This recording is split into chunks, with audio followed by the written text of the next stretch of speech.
My name is Sean McKay. Today we're bringing you Harmony Wynelands wines, and the main reason that we're offering you wines as a family is because we do believe in harmony. We believe in a different way of life. We believe in a more free-spirited attitude towards the wine industry.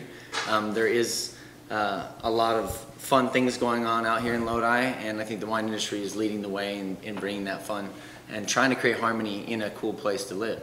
So we do bring you Harmony Wynelands wines. We have treble clefs on the front of the bottle because the treble clef is actually a somewhat of a music note. We actually modified it, and we are a musical family. In fact, my stepdad is a musician, and he built our tasting room right here is a pipe organ studio. So that kind of goes into play with the harmony. And today, what we're going to start with is our white wines. We have 3 white wines on the table, and we have a sparkling wine. Our first white wine is a Riesling. The white Riesling is the only one that I'm going to drink on the table right now because it's ice cold and it tastes really, really nice. To me, it tastes like a white grape should. It is semi-sweet. It is off-dry.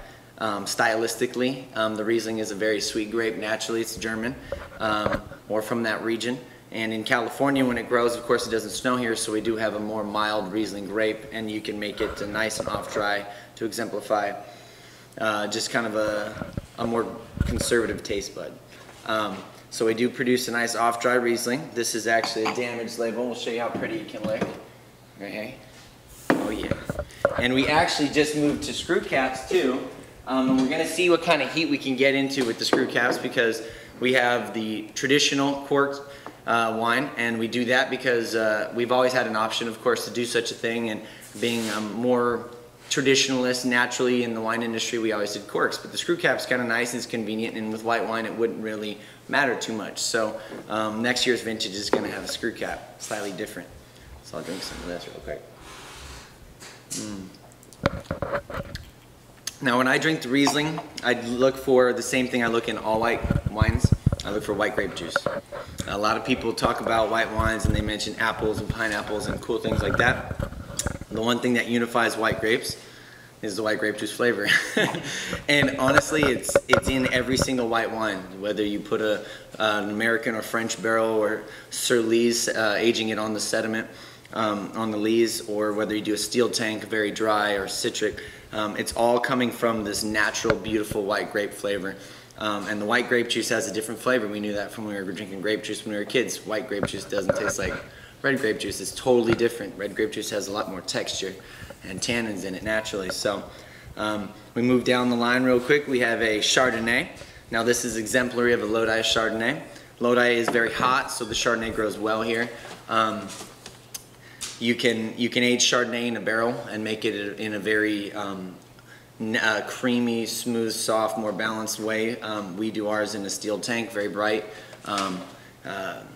Very little time sitting on the skins, so you do get this real citrusy, pineapple-y kind of flavor, which I think is really nice that is offered.